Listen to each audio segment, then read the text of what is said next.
नवोदय जय भीम। मैं अनिल सोले मध्य प्रदेश के बुरहानपुर जिले से महाबोधि महाविहार मुक्ति आंदोलन को लेकर यहाँ पर कुछ हम यहाँ समाज के वरिष्ठ लोग पधारे, उनसे हम चर्चा करें। क्योंकि महाबोधि महाविहार जो है ईश्वर धरोहर, बौद्धों की ईश्वर धरोहर है, लेकिन आज तक वो बौद्धों के पास नहीं, वो विरासत उनके वारिसों के पास नहीं, उस पर अन्य लोगों का कब्जा हुआ है। जिसको अगर हम देखे जाए तो जहाँ पर जो कानून 1949 का एक्ट का जो कानून है, उस कानून की वो लोग बात करते हैं, लेकिन अन्य धर्म के लोगों पर अन्य धर्म का कब्जा ये भारत में क्यों? ऐसे इसी चर्चा को लेकर पूरे देश भर में महाबोधि महाविहार मुक्ति के लिए हम पूरे डेविड लॉर्ड बुद्धा चैनल की तरफ से हम पूरी चर्चा कर रहे हैं। उसी चर्चा के अंतर्गत मध्य प्रदेश के बुरहानपुर जिले में भी हम चर्चा कर रहे हैं। हमारे साथ में आनंद जी बौद्ध है। सर आनंद बौद्ध जी, ये बताइए कि आखिर महाबोधि महाविहार जो है, ये जो है सम्राट अशोक ने इसका निर्माण किया था। और सम्राट अशोक निर्माण के बाद में लॉर्ड कर्निंघम जो है, उन्होंने ये बताया कि यही उर्विला है और यही ज़मीन है, जिसका उन्होंने शोध करके निकाला कि यही पर है जो जहाँ भगवान बुद्ध को ज्ञान प्राप्त हुआ था, समृद्धि प्राप्त हुई थी। और वहाँ पे जब उन्होंने निकाला तो वहाँ फिर एक दो महन को उन्होंने लाया और वो बैठा दिया। उसके बाद में अनागरिक धम्मपाल जो श्रीलंका के वो आए, उन्होंने वहाँ देख के महाबोधि विहार की दशा देख के उनको रोना आ गया बहुत, और उनको मूर्छित जैसे हो गए। फिर उसके बाद में उन्होंने बहुत उसको मुक्त करने के लिए, जो ब्राह्मण के कब्जे में था उनको मुक्त करने के लिए उन्होंने प्रयास किया। और यहाँ तक कि उन्होंने उनके आगे खेती रखी और सोने चांदी का अच्छा ढेर लगा दिया। परंतु जो ब्राह्मण लोग होता है, ये लोग महंत जो होते हैं, या अपने परिवार के बारे में 7 पीढ़ी का सोच के चलते हैं कि हमारी 7 पीढ़ी कैसे घर बैठ के खाए। तो उन्होंने वो ऑफ़र ठुकरा दिया। फिर वो कलकत्ता के हाई कोर्ट के अंदर भी उसका केस लगाया, और वहाँ पे भी वो जो महंत था उसने अच्छा पैसा दे के अपने फेवर में, क्योंकि उस समय बौद्धों की तरफ से कोई था ही नहीं। 14 अक्टूबर 1956 की धम्म दीक्षा भी हुई नहीं थी, उसके पहले का मामला था ये। तो ऐसा करते हुए मतलब उन्होंने वहाँ पे अनागरिक धम्मपाल उसको ले नहीं पाए। और ये 1891 से करीब ये चला, ये केस चल रहा था। 1932-33 के अंदर कांग्रेस का वहाँ एक अधिवेशन हुआ। उस अधिवेशन के अंदर महात्मा गांधी पधारे और नेहरू वगैरह सब गए, और उनके पास में भी अनागरिक धम्मपाल भी अपने साथ में अपना पक्ष लेकर पहुँचे कि भाई ये जो बौद्धों का जो है ये विहार बौद्धों को मिलना चाहिए। परंतु गांधी जी ने कहा था कि अभी सबसे मेन समस्या, बोले हमको देश आज़ादी की है, हम देश आज़ाद हो जाएगा तो उसके बाद बोले आपकी समस्या हम बोले महाबोधि विहार भी आपको दे देंगे, ऐसा उन्होंने आश्वासन दिया। और उसके बाद वो कार्यक्रम उन्होंने समझा बुझा के भेज दिया। फिर उसके बाद में 34-35 के अंदर हमारे अनागरिक धम्मपाल की भी मृत्यु हो गई। उसके बाद वो जो चला तो फिर नागार्जुन सुरेश भंते जी ने 2012 के अंदर इसका केस सुप्रीम कोर्ट में लगाया है, और उसका आनंद जोंदड़े जी भी उसमें रिट पिटीशन और दायर किए, जो उसमें कोर्ट में चल रहा है। परंतु ये लोग वहाँ पे जो है ना, आज आपको मैं बताऊं कि इंडिया में सबसे ज़्यादा जो संपत्ति जिस विहार में आती है, दान आता है, तो वो जो विहार है, आप विहार जो है वो बौद्ध गया है। जबकि लोगों को मैं बताऊं कि आज भी जो देश का जो अपन अगर बजट बनाते हैं तो तिरुपति बालाजी जो है मद्रास का, उसकी इनकम करीब यानी इतनी रहती है कि हमारे देश का जो बजट है ना, उतना ही बजट कर रहती है इससे। परंतु इससे भी ज़्यादा जो संपत्ति जो आती है वो महाबोधि महाविहार को प्राप्त होती है। उसका इतनी सारी ज़मीनें, वहाँ इतनी दुकानें लगा रखी हैं, लेकिन बौद्धों के लिए वहाँ आज भी कोई धर्मशाला है या कोई रुकने के लिए कोई स्थान निश्चित नहीं है आज भी। और वहाँ जो उन्होंने, नेहरू ने फिर बाद में सोच समझ के उन्होंने कहा कि अरे महंत से कुछ तो कोशिश करें, तो उन्होंने एक बीटी एक्ट बनाया 1949, और बीटी एक्ट 1949 बनाया। उसमें 4 बौद्ध बनाए और 4 हिंदू बनाए, 4 मतलब महंत। और उसके अंदर बौद्धों के अंदर जो थे प्रज्ञानंद भंते जी, जो आज भी हैं आकाश लामा जी के साथ, ये सचिव बनाए गए थे। नागार्जुन सुरेश भंते जी थे, ये वहाँ के इनको बनाया गया। और आनंद करके एक भंते जी थे, आगरा के आनंद, और एक प्रज्ञानंद। इस प्रकार ये 4 भिक्खु लोग भी वहाँ पे बनाया था उन्होंने, 4 और 4 महंत। लेकिन आज की तारीख में आप देखोगे तो जो जिला पंचायत का है, जो विधायक है, जो सांसद है, जितने भी लोग हैं, ये सभी लोग वहाँ आज के उन्होंने ये कर दिया। और एक भी बौद्ध क्या है उसमें प्रतिनिधित्व नहीं दिया गया है। एक भी बौद्ध का आज प्रतिनिधित्व वहाँ पे है ही नहीं। पूरा का पूरा मतलब विधायक से लेकर सांसद, राज्यपाल, सचिव, सांस्कृतिक सचिव, ये सब बना दिए उन्होंने। और वहाँ के आज भी मतलब बौद्ध के कब्जे में ये स्थान नहीं है। और ये बड़ा हमें जो है इसका अभी हम इसके संबंध में संसद के अंदर भी जो है वर्षा गायकवाड़ और ज्ञान वानखेड़े साहब अमरावती के और जितने भी हमारे जो 4 सांसद चुन के गए हैं बौद्ध समाज के, इन्होंने भी पक्ष रखा। और जो केंद्रीय जो मंत्री किरण रिजिजू हैं, इसके सामने भी जाके आकाश लामा जी और उनकी टीम ने पक्ष रखा। और रामदास आठवले जी भी वहाँ पे नरेंद्र मोदी को 2 दिन पहले गए और उन्होंने कहा कि भाई ये महाबोधि महाविहार बौद्धों को देना चाहिए, ऐसा उन्होंने उनका नरेंद्र मोदी के सामने पक्ष रखा। परंतु उसके बावजूद भी आज भी ये हमारा जो चल रहा है आंदोलन, तो ये इतने जल्दी आसानी से मिलने वाला नहीं है। और ये बौद्धों का भी जो है कि मिल के ही रहेगा। हम लड़ाई जो इनके चल रही है, आज भी जो विनाचार्य और आकाश लामा जी जो है, एक मशाल यात्रा है और दूसरी धम्मध्वज यात्रा चल रही है। और यात्रा को बहुत प्रतिसाद मिल रहा है, जगह जगह इतना मिल रहा है कि कह नहीं सकते। और हमारा बौद्ध भी अब जागृत हो रहा है, तो ये आगे चल के ये मिलना ही है। जो महाबोधि विहार है वो क्यों होना, क्यों आवश्यक है आपके लिए? आवश्यक क्यों है ये आप उन लोगों से पूछिए जो अपने अस्तित्व की लड़ाई लड़कर आज मान सम्मान का जीवन जी रहे हैं। महाबोधि महाविहार कोई भारत देश के बौद्धों का ही स्थल नहीं है।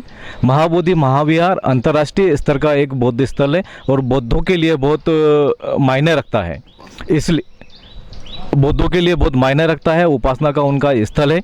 तो ये जैसा कि बीटी एक्ट 1949 में बहुत सारे समय उस समय जो जिसका स्थल था वो उसका आधिपत्य उसे दिया गया, परंतु महाबोधि महाविहार का आधिपत्य बौद्धों के हाथों में नहीं सौंपा गया। ये उस समय की प्रशासन की और शासन की दोगली नीति है और आज भी चली आ रही है।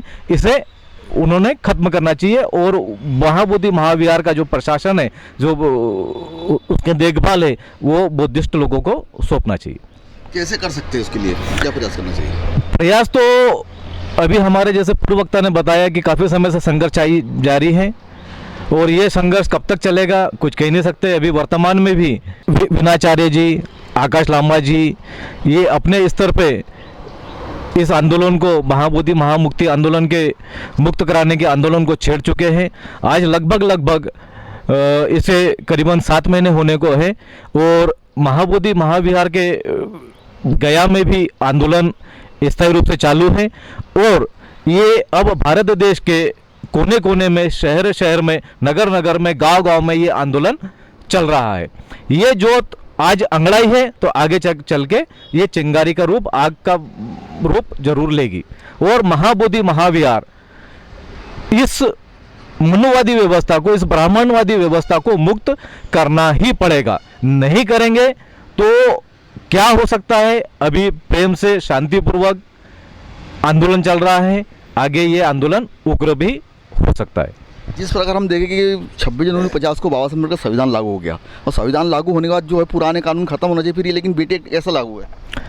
बीटी एक्ट कैसा लागू है, ये तो ये ब्राह्मणवादी जो लोग हैं, ये बड़े कपटी विचारधारा के लोग हैं।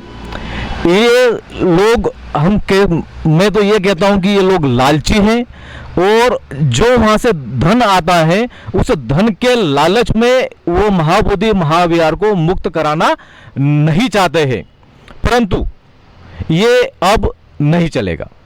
हमारे साथ में रवि इंग्लिश, क्या कहना चाहूँगा? जो आज बिहार जो राज्य है वहाँ पर बौद्ध गया जो बौद्धों का धार्मिक स्थल है, वहाँ पर भगवान महात्मा बुद्ध ने अपना ज्ञान प्राप्त किया था। जो वहाँ ज्ञान प्राप्त होने के बाद ये बौद्धों का बहुत ही महत्वपूर्ण स्थल है। इसलिए मैं अपना मत ये है कि जिस प्रकार से गिरजाघरों में हिंदू नहीं जा सकता है, मस्जिद में हिंदू नहीं जा सकता है, उसी प्रकार से हमारा जो धार्मिक स्थल है बौद्धों का, वो हिंदुओं से, जो हिंदू मनुवादी व्यवस्था के जो ब्राह्मण है उनसे मुक्त होना चाहिए। क्यों कि वहाँ पर जो है वो अंतर्राष्ट्रीय बौद्धों का स्थल है और जिस प्रकार से मतलब वहाँ आर्थिक जो धन आता है वो उस लालसा को देखते हुए वो ब्राह्मणी व्यवस्था के लोग उसको मुक्त नहीं करना चाहते हैं। क्या यही मैं कहता हूँ कि जल्द से जल्द उन्होंने ये खाली करना चाहिए और इसके लिए बौद्धों को भी, जो भारतवर्ष के जो बौद्ध है, उन्होंने भी आगे आना चाहिए और उसके लिए आंदोलन करना चाहिए। आज जो आंदोलन वहाँ जारी है उसको समर्थन करना चाहिए, इतना ही मैं कहता हूँ। इंग्लिश जी कह रहे हैं कि जिस प्रकार से क्रिश्चियनों की जो संपत्ति है उस पर हिंदू लोगों के संपत्ति पर राइट नहीं है, बौद्धों की संपत्ति पर अन्य लोगों का राइट नहीं होना चाहिए, लेकिन मुसलमानों की संपत्ति पर उनका अधिकार है, लेकिन बौद्धों की संपत्ति पर अन्य लोगों का अधिकार क्यों? ये हमारे साथ में लाल साहब है। सर, क्या कहना चाहूँगा? महाकारुणिक भगवान गौतम बुद्ध, बोधिसत्व डॉक्टर बाबा साहब अम्बेडकर, उपस्थित सज्जनों और साथियों, सबसे पहले मैं लॉर्ड बुद्ध का मैं धन्यवाद चाहूँगा कि इस विचारों के लिए हमको यहाँ तक बुलाया कि महाबोधि बुद्ध विहार कैसे मुक्त होना चाहिए, इसी के लिए हम यहाँ चर्चा के लिए इकट्ठे हुए हैं।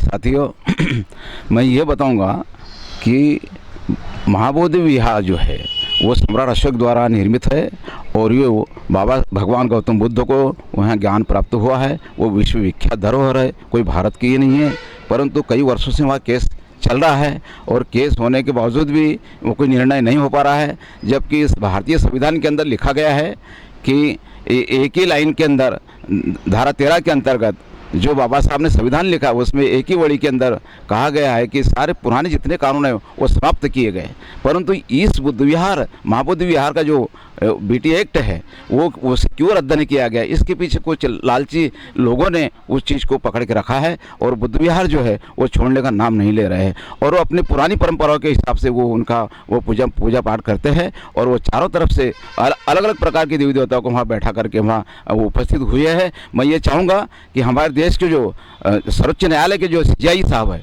वो चाहे हो सकता है कि उनके माध्यम से अगर ये आदेश निकाल दिया जाए तो बहुत ही अच्छा होगा। आने वाले समय में बिहार में बहुत बड़ा वहाँ पर पे राजनीतिक चल रहा है और वहाँ चुनाव है।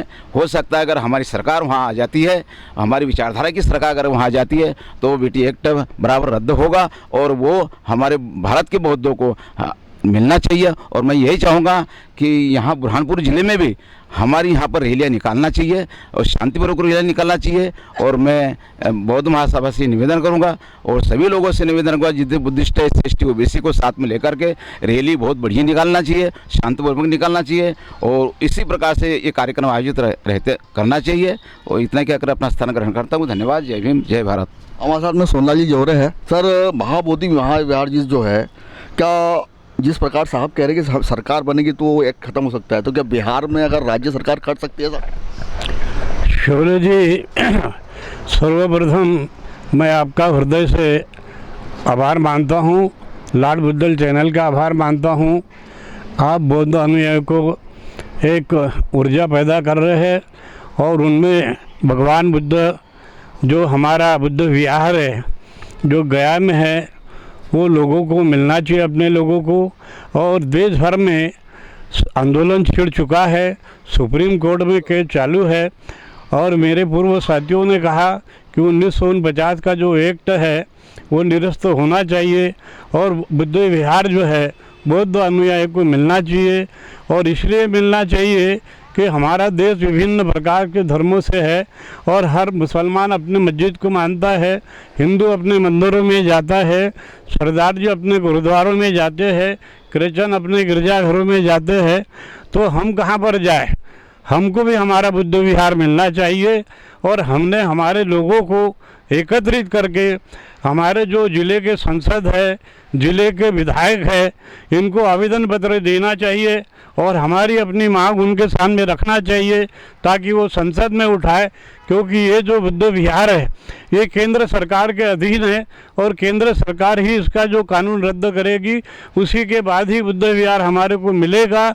हमारा अंतिम विश्वास है कि बुद्ध विहार हमको मिलेगा और हम शांति प्रिय लोग हैं। भारत के संविधान ने डॉक्टर बाबा साहब अम्बेडकर ने सर्वधर्म समभाव जो हमको दिया है, समता समानता का, तो हमको भी हमारा बुद्ध विहार मिलना चाहिए। ये हमारी मांग है। मैं ये कहता हूँ कि सभी लोगों ने, जो भी हमारे धार्मिक संगठन हैं, जो भी है, इन्होंने एकत्रित होकर संसद को एक ज्ञापन देना चाहिए, उनसे मांग करना चाहिए कि ये संसद में बात उठाए और हमारा बुद्ध विहार हमको मिले, ताकि हमारे लोगों भी वहाँ जाना आना करे, अन्य लोगों के चंगुल से उसको मुक्त किया जाए। यही शब्दों के साथ में मैं अपनी वाणी को विराम देता हूँ। आपका शुक्रिया अदा करता हूँ, धन्यवाद देता हूँ। हमारे साथ में और भी साथी है। जिस प्रकार महाबोधि महाविहार मुक्ति आंदोलन के पूरे देश भर में लॉर्ड बुद्धा चैनल की तरफ से चर्चा भी चल रही है और पूरा जनमत बनाने का हम प्रयास पूरे देश में प्रयास चल रहा है और पूरा जन आंदोलन भी चालू हो गया, क्योंकि अगर देखा जाए महाबोधि महाविहार मुक्ति के लेकर बौद्ध गया में भी आंदोलन चालू है। लेकिन आखिर महाबोधि महाविहार हमको चाहिए क्यों? महाबोधि महाविहार हमें इसलिए चाहिए कि जब बाबा साहब अम्बेडकर ने 1956 में नागपुर की दीक्षा भूमि में हमें धम्म की दीक्षा दी, उस समय यहाँ का जो अनुसूचित जाति जनजाति वर्ग है सभी को उन्होंने साथ में लेके कई लाखों लोगों के साथ में जो है बौद्ध की धम्म की दीक्षा ग्रहण की और तभी से हम बौद्ध बने। और हमारे जो बौद्धों का जो एकमात्र जो देश का सबसे बड़ा जो स्थान है वो महाबोधि महाविहार है, जो कि BT एक्ट के माध्यम से मनुवादी सरकारों ने उसे वहाँ के स्थानीय प्रशासन के हवाले कर दिया और उन्होंने ऐसी व्यवस्था की कि वहाँ का जो कोलिज्म है यानी जो बहुमत है वो मनुवादियों का है और उन मनुवादियों के माध्यम से वहाँ पर जो है ऐसी चीज़ों की व्यवस्था की गई जो अंधविश्वास को मानने वाले लोगों की और मूर्तियों की स्थापना की गई, जो कि बौद्ध धर्म जो है ऐसी सारी मनुवादी और ऐसी जो काल्पनिक चीज़ें उसको नकारता है। तो उसको लेकर जो है पूरे देश भर में जो है बौद्धों का विरोध प्रदर्शन भी हुआ और वर्तमान सरकार को जो है इसके ऊपर ध्यान देना चाहिए और उसे जो है बौद्धों के हवाले करना चाहिए। जैसे बिहार में चुनाव होना है जी, तो जैसे कि अगर हम जाए जो BT एक्ट है तो क्या अगर बिहार के सरकार का अगर अम्बेडकर आदि की बन जाए तो समस्या हल हो सकते हैं? बिल्कुल जो है बहुजन समाज पार्टी की जो राष्ट्रीय अध्यक्ष है माननीय परम आदरणीय बहन कुमारी मायावती जी ने इस विषय को भी जो है ट्वीट के माध्यम से सरकार से मांग की थी और अभी जो है आकाश आनंद जी उधर का प्रभार देख रहे हैं। माननीय आकाश आनंद जी के नेतृत्व में काफ़ी संख्या में वहाँ पर जो है आंदोलन हो रहे हैं और सभाएं हो रही है और जिस दिन भी अगर बहुजन समाज पार्टी की वहाँ सरकार बनती है तो मात्र एक सिग्नेचर काफ़ी रहेगा उस BT एक्ट को ख़त्म करने के लिए। हमारे साथ में वो साथी है किशोर कोसी। सर, क्या कहना चाहोगे तमाम बातों को लेकर? नमो बुद्धाय, जय भीम। सर, जो BT एक्ट बना हुआ है 1949, तो वह जो नियम जो बना हुआ है 1949 में 8 सदस्यों द्वारा वह बनाया गया था, जबकि उस वक्त राष्ट्रपति राजेंद्र प्रसाद जी थे और उनके सांज्ञा में यह समिति का निर्माण हुआ था। तो इस समिति में 4 हिंदू धर्म के लोग थे और 4 दूसरे अदर कास्ट के बौद्ध थे।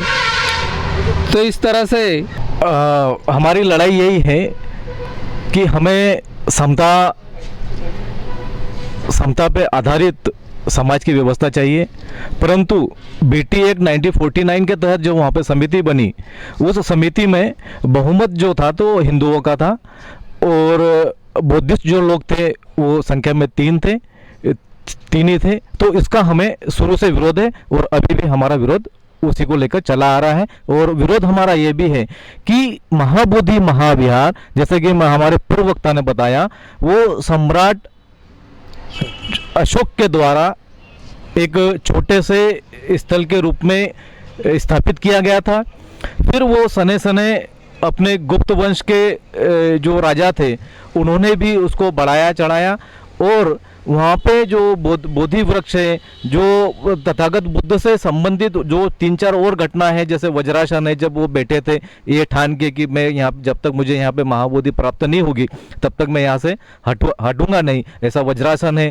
फिर वहाँ पे तालाब के अंदर जब बहुत वर्षा हो गई थी, साधना कर रहे थे, तो वहाँ पे नागवंशी राजाओं ने उनका विशलिन राजा ने उनकी सुरक्षा की थी। तो ऐसा जो स्थल है जो बौद्धों से संबंधित है और बौद्ध धर्म सिर्फ भारत देश में का ही नहीं है, बौद्ध धर्म विश्व में फैला हुआ है और विश्व के लगभग 23 देशों में ये बौद्ध धर्म फैला हुआ है। और वहाँ पे महाबोधि महाविहार में लोग जो आते हैं वो अधिकांश लोग विदेशी ही आते हैं। कोई चीन से आता है, जापान से आता है, थाईलैंड से आता है, बर्मा से आते हैं। मतलब अधिकांश जो लोग हैं, जो पर्यटक हैं वहाँ पे विदेशों से ही आते हैं और विदेशों का ही धन वहाँ पे ज़्यादा जमा होता है और उसी लालच के कारण ब्राह्मणों ने उस पर कब्जा करके रखा है और ब्राह्मण अपने धर्म का प्रचार प्रसार करने का वहाँ पे धुटांग उत्पन्न कर रहे हैं। और कुछ थोटांग तो उन्होंने महाबोधि महाविहार के, अगर हम ऐसे जाएंगे तो लेफ्ट साइड में 4-5 मंदिर छोटे छोटे उन्होंने बना के रखे हैं, जिसमें ब्रह्मा विष्णु महेश वगैरह वगैरह उन्होंने स्थापित किए। तो हमारा विरोध ये है कि ये जो इसकी संचालन समिति है, वो संचालन समिति हमारी पूर्ण रूप से बौद्धों के ताबे में आए और जो वहाँ पे थोटांड ब्राह्मणों ने, हिंदुओं ने जो करके रखा हुआ है, श्राद्ध पक्ष करते हैं, पिंडदान करते हैं, वो थोटांड वहां से खत्म हो, वो पूर्णतः बौद्धों के आधिपत्य में वो चीज आए, ताकि बौद्ध लोग, जैसा कि तथागत बुद्ध कहते थे, आत्मा नहीं है, ईश्वर नहीं है, और ऐसी जो अंधविश्वासी चीजें हैं, जो जादू टोने वाली चीजें हैं, वो चीजें बुद्ध ने उनको नकारा है। परंतु आज उस महाबोधि महाविहार में वो सब चीजें हो रही है, इसका हमें पुरजोर विरोध है और पुरजोर विरोध हमारा रहेगा, तब तक रहेगा जब तक शासन प्रशासन, केंद्र बोलो, राज्य बोलो या वहां का कलेक्टर बोलो, जब तक ये वो महाबोधि महाविहार बौद्धों के ताबे में नहीं दे देता। क्या कहना चाहोगे सर, आप बताइए। हमारा कहना यह है कि वह जो बौद्धों का महाबोधि महाविहार है, वो जो BT 1949 उन्होंने बनाया था, उसे निरस्त किया जाए और जिस तरह से हिंदुओं की जो धार्मिक स्थल है वह मस्जिद तोड़ तोड़ कर ले रहे हैं, तो हमारे को हमारा महाबौद्ध विहार होना चाहिए और हमारे हवाले उन लोगों ने करना चाहिए। हमारे साथ में राहुल ताड़े जी, क्या कहना चाहोगे। महाबोधि महाविहार का जो आंदोलन है काफ़ी समय से बौद्ध गया में चल रहा है और उस आंदोलन में ब्रह्मपुर जिले से भी कुछ कार्यकर्ता वहाँ उपस्थित हुए थे और वर्तमान स्थिति जानी थी वहाँ पर कि वहाँ का जो शासन प्रशासन है, जो आंदोलनकारी है, उनको प्रताड़ित करने का ज़्यादा से ज़्यादा प्रयास करता है और वो चाहते हैं कि ये जो आंदोलन यहाँ पर चल रहा है, महाबोधि महाविहार आंदोलन, जो मुक्ति का आंदोलन है, ये आंदोलन जल्द से जल्द यहाँ से ख़त्म हो।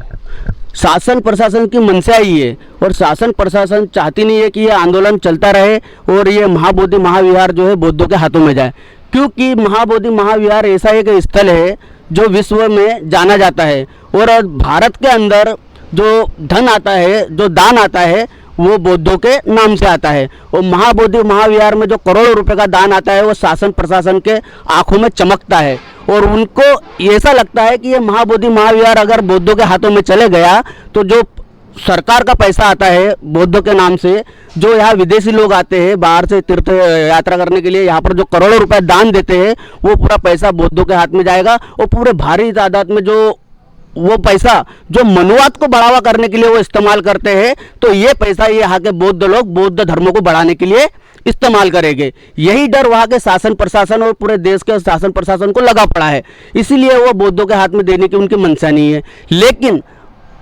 इस देश भारत देश के जो बौद्ध है उसके लिए आंदोलन करते रहेंगे और जब तक के महाबोधि महाविहार बौद्धों के हाथ में नहीं आता है, ये आंदोलन चलता रहेगा और शासन प्रशासन से मांग होती रहेगी। लेकिन शासन प्रशासन की नीयत साफ क्लियर नज़र आ रही है यहाँ पर, क्योंकि क्या है, कई कानून ऐसे बने हैं, चाहे वो धर्म के लिए हो या मंदिर के लिए हो कि मस्जिद के लिए हो, जो तत्काल प्रभाव से उसको बनाया गया और उसको उस पर अमल भी किया गया। तो ऐसा क्या है जो महाबोधि महाविहार के लिए एक कानून बनाए कि ये भाई महाबोधि महाविहार जो बौद्धों के हाथ में आए। लेकिन शासन प्रशासन और जो सरकार है वो मनुवादियों की है, वो चाहती नहीं है कि इस देश के अंदर बौद्ध धर्म फले और फूले।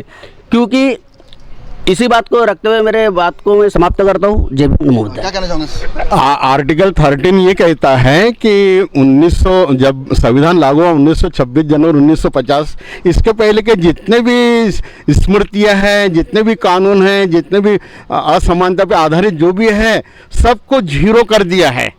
तो ये जो BT एक्ट ये जीरो क्यों नहीं हो पाया है, मतलब ये कैसा आज चल रहा है, जबकि आर्टिकल 13 के तहत ये सब जीरो जो है हो जाना चाहिए था।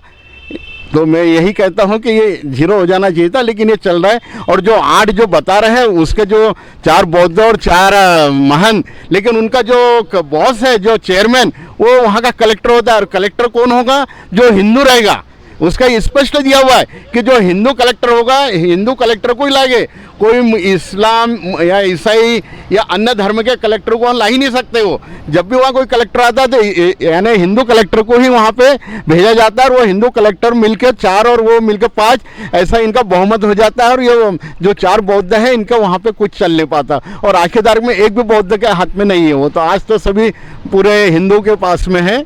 तो ये आंदोलन चलता रहेगा। हमारे साथ में अयाज के जिला अध्यक्ष सतीश दामोदर जी, क्या कहना चाहोगे? वैसे देखा जाए तो महाबोधि महाविहार मुक्ति आंदोलन यह केवल आज की घटना नहीं है, बल्कि यह घटना, इसका ऐतिहासिक पृष्ठभूमि अगर देखी जाए तो ऐतिहासिक पृष्ठभूमि में अगर हम जाए तो सम्राट अशोक ने इसका निर्माण किया। निर्माण करने के बाद में उसको बौद्धों ने संचालित किया, लेकिन कुछ समय पश्चात कुछ सनातनी बोलो या हिंदू धर्मवादी ताकतें बोलो, जो वहाँ पर एक अपनी आडंबर युक्त संरचनाओं का निर्माण करने के लिए सबसे पहले उन्होंने उस महाबोधि विहार पर कब्जा करने की कोशिश की, उस पर यानी अतिक्रमण किया। अतिक्रमण करके उन्होंने वहाँ पर देखा जाए तो जो भगवान बुद्ध से संबंधित जो स्थल थे, उन स्थलों पर यानी हिंदू धर्म की देवी देवताओं का सृजन करना चालू किया और ये कहा कि यह पांडवों का मंदिर है, यह कहा कि भगवान बुद्ध विष्णु का अवतार है, और ये कहा कि यहाँ पर ही हमारा तर्पण अर्पण जो मोक्ष के लिए पितृपक्ष अमावस्या या उसके मृत्यु के बाद में, मनुष्य के मृत्यु के बाद में। ठीक है, लेकिन ये बताइए क्या कि बौद्ध महाबोधि विहार आपको चाहिए क्यों? हमको ये महाबोधि विहार इसलिए चाहिए क्योंकि ये आस्था का प्रश्न है।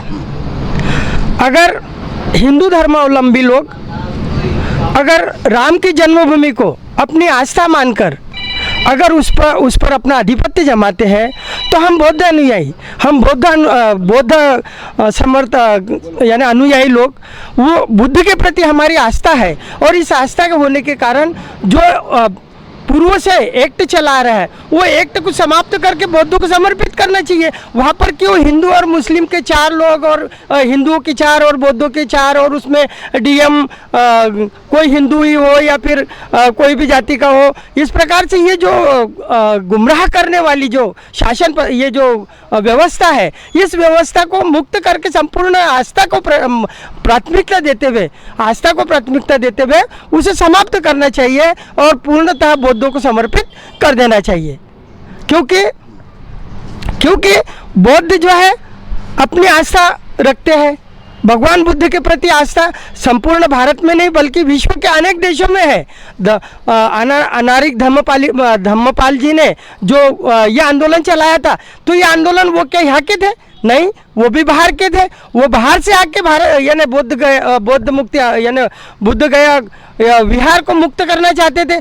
उसके बाद में ससई सुरई ये इन्होंने भी यानी यह मुक्ति आंदोलन चलाया और इन्होंने भी यानी इसको प्राथमिकता दी। और आज जो लामा जी है, ये लामा और भंते, ये सारे के सारे बौद्ध अनुयायी और इनकी आस्था है, इसलिए संघर्ष कर रहे हैं। और वो इसीलिए इनको यानी इन्होंने आस्था के प्रश्न पर, क्योंकि हम संपूर्ण भारतवासी आस्था को महत्व देते हैं, सुप्रीम कोर्ट भी आस्था को महत्व दे रहा है, तो हमने हमारी आस्था का प्रश्न रखा है। और शासन, बिहार शासन बोलो या केंद्रीय शासन बोलो या प्रशासन बोलो, उन्होंने आस्था के प्रश्न को, या सुप्रीम कोर्ट बोलो जो अभी 23 जुलाई को आने वाला डिसीजन है, वो डिसीजन में भी आस्था को प्राथमिकता देते हुए महाबोधि विहार को मुक्त करना चाहिए।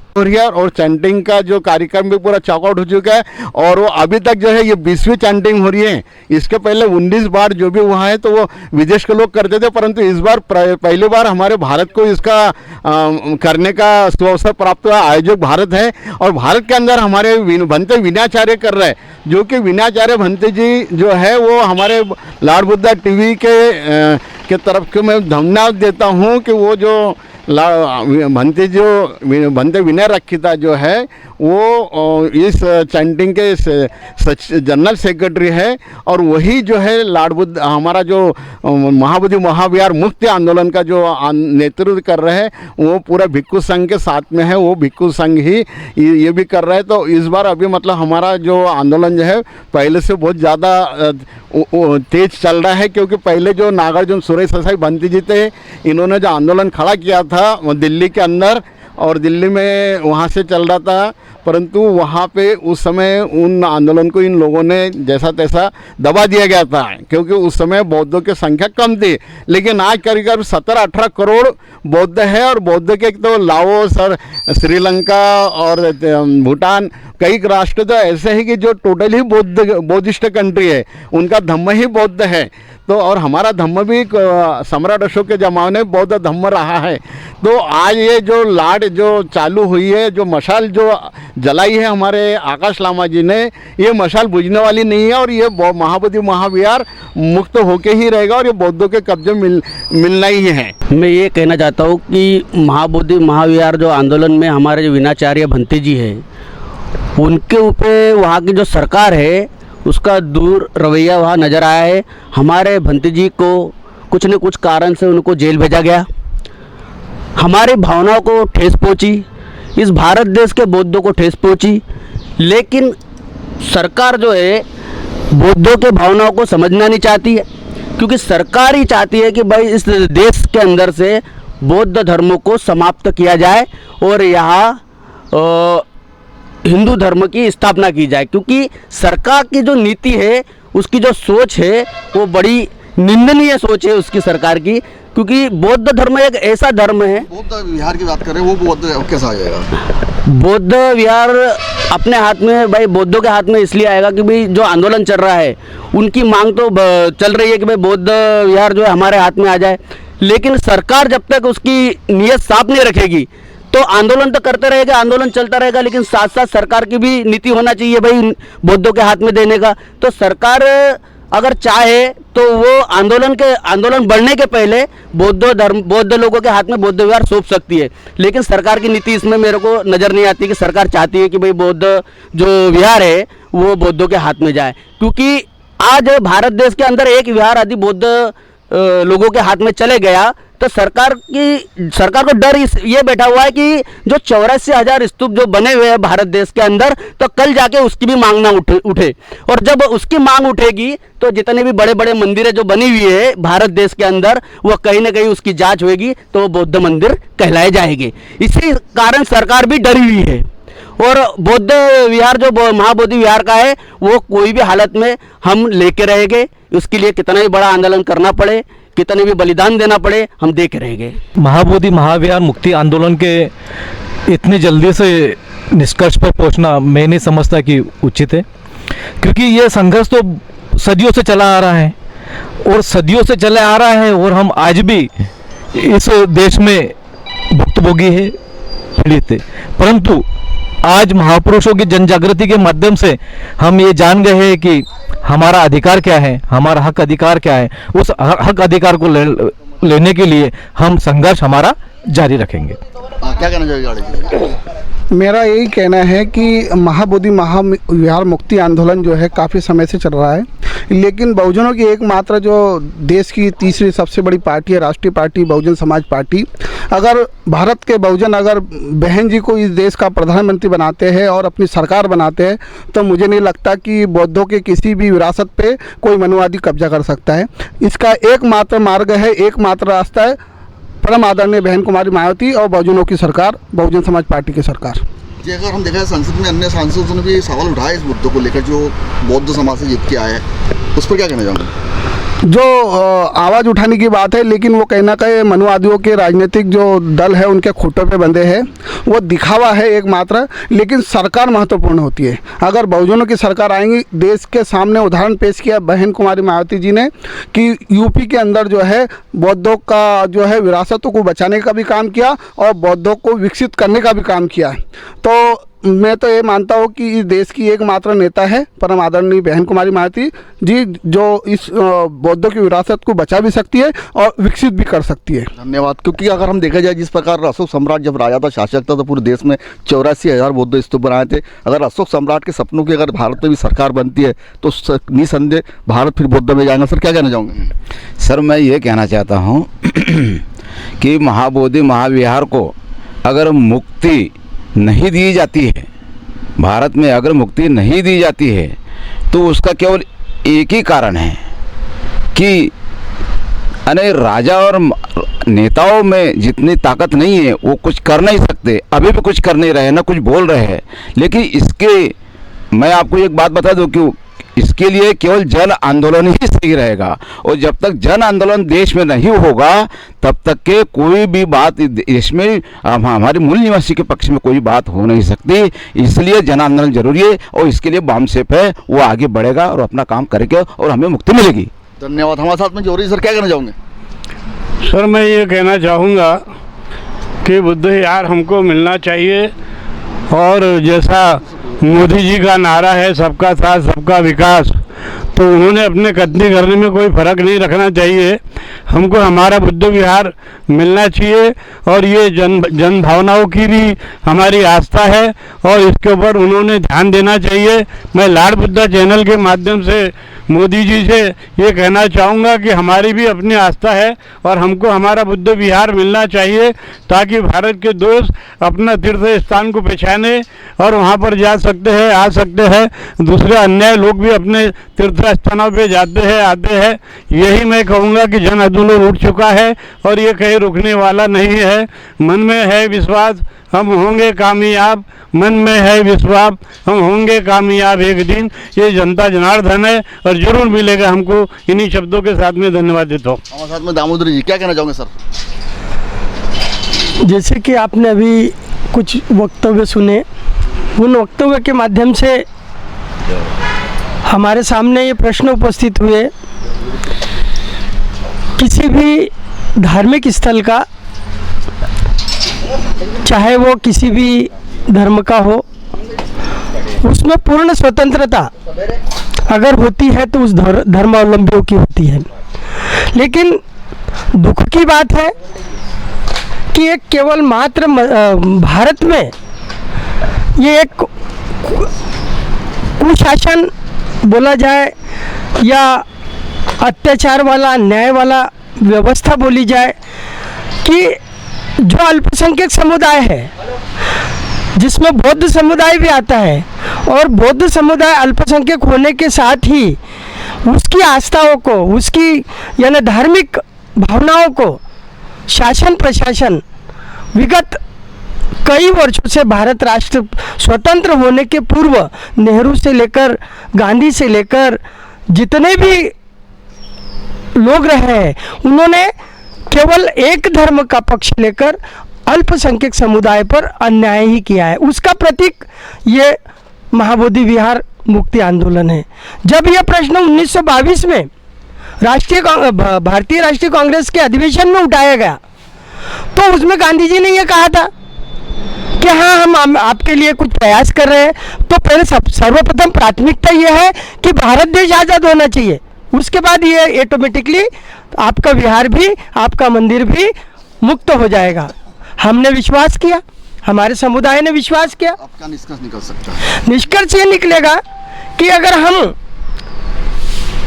सुप्रीम कोर्ट के माध्यम से लड़ रहे हैं, हमारी प्राथमिकता है, क्योंकि हम शांति के प्रतीक, अहिंसा के प्रतीक और अहिंसा के पुजारी है, बौद्ध धर्म के अनुयायी, सत्य अहिंसा का पालन करते हैं और सुप्रीम कोर्ट पर सबसे ज़्यादा आस्था रखते हैं।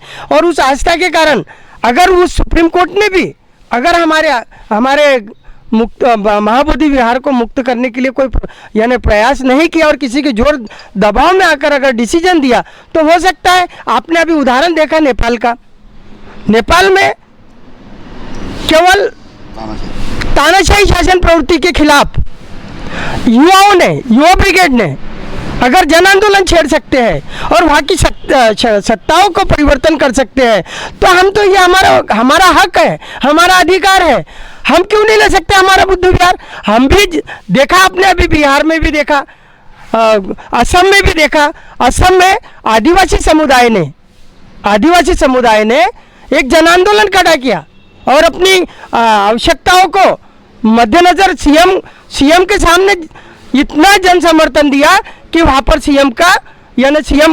पीएम को जाने में भी तकलीफ हुई। तो हर रास्ता है, एक तो आप हमको शांति से, अहिंसा से, करुणा से के भाव से जिस माध्यम से भी देना चाहते हो वो दे दो, अन्यथा हमारे पास में एक ही उपाय है।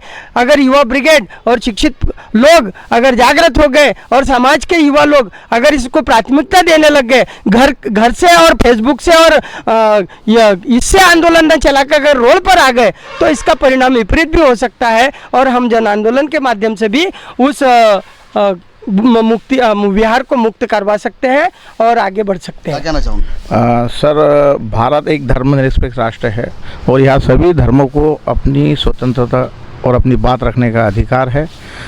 मैं भी चाहता हूँ कि महाबोधि महाविहार जो है वह पूर्ण रूप से बौद्धों को मिलना चाहिए। जैसा कि हमारे देश के यशस्वी प्रधानमंत्री जहाँ कहीं भी जाते हैं तो वो कहते हैं कि मैं बुद्ध की धरती से आया हूँ। ये और किसी का नाम नहीं लेते, सिर्फ और सिर्फ बुद्ध का नाम लेते। इसीलिए मैं देश के प्रधानमंत्री से निवेदन करता हूं आपके चैनल के माध्यम से कि बौद्धों को उनके आस्था का केंद्र पूर्ण रूप से देना चाहिए और दिलाने के लिए सहयोग करना चाहिए। मैं यही देश के प्रधानमंत्री और हमारे जितने भी मुख्यमंत्री महोदय विदेश की यात्रा पर जाते हैं तो वह भी कहते हैं कि हम बुद्ध की धरती से आए। तो मैं उनसे भी कहता हूँ कि वो भारत देश के प्रधानमंत्री को कहे कि ये बौद्धों का एक धर्मनिरपेक्ष स्वतंत्र वो है, उनको वापस किया जाए। क्या कहना चाहोगे? सभी को जय भीम साथियों।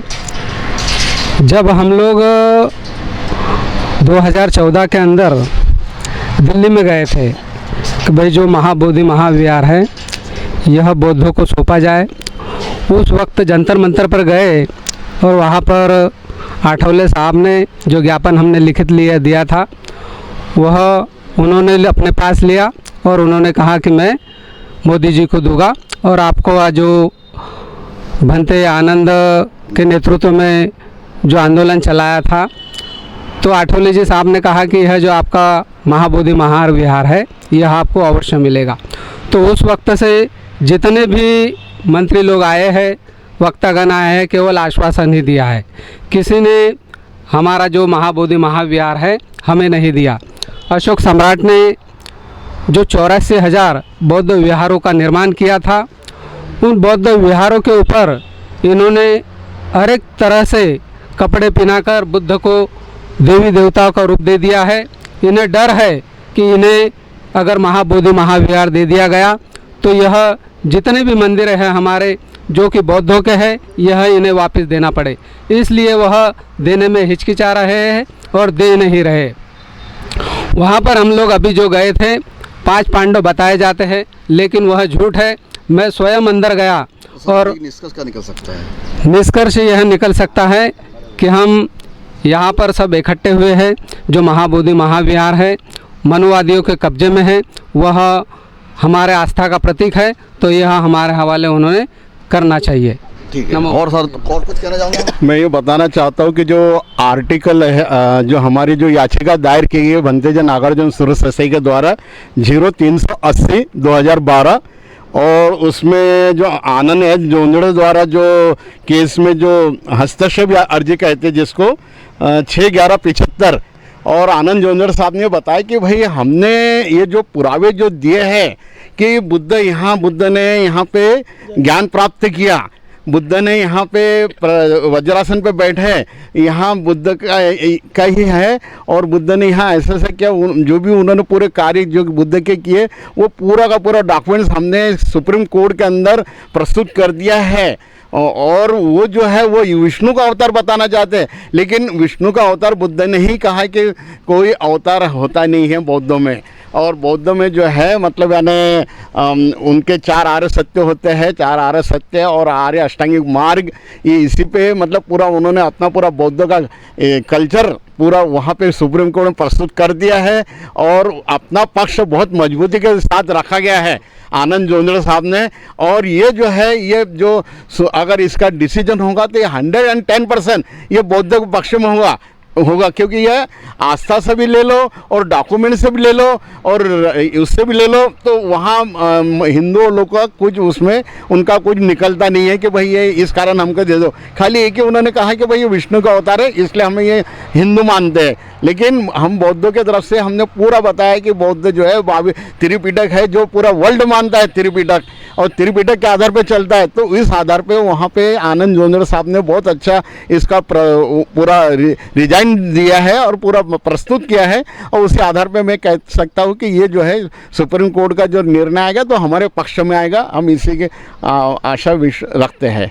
धन्यवाद। ये तो तमाम हम मध्य प्रदेश के बुरहानपुर जिले में आज हम चर्चा कर रहे थे महाबोधि महाविहार मुक्ति आंदोलन को लेकर, और ये चर्चा पूरे महाराष्ट्र में भी चल रही है और पूरे देश के कोने कोने में Lord of the TV channel इस जनमत अभियान के साथ और चर्चा महाबोधि विहार को लेकर करेगी। लेकिन जिस प्रकार से अभी हम देखें तो इसका निष्कर्ष ये है कि विरासत भी हमारी है और इतिहास भी हमारा ही है और सारे सबूत भी हमारी है। तमाम अगर बातों को अगर देखें तो देश की जो विरासत है महाबोधि विहार वो उसको वारसानों को अवश्य मिलेगी, यही निष्कर्ष। क्योंकि सवाल ये है कि महाबोधि विहार जिस प्रकार अशोक सम्राट ने 84,000 बौद्ध स्तूप बनाए थे, पूरे देश भर बनाए और उनका रूपांतरण इन लोगों ने अन्य जगह कर दिया। अगर महाबोधि विहार अगर आज हमें मिल जाता है तो देश में 84,000 स्तूप भी जो कई खो गए वो भी हमें जरूर मिलेंगे। मैं Anil Sole Lord of the channel के लिए मेरे सहयोगी साथी सुरेश वानकर के साथ में और भी चर्चा हम ऐसी जारी करते रहेंगे। आइए देखते हैं Lord of the TV channel. आप देख रहे हैं लॉर्ड बुद्धा टीवी।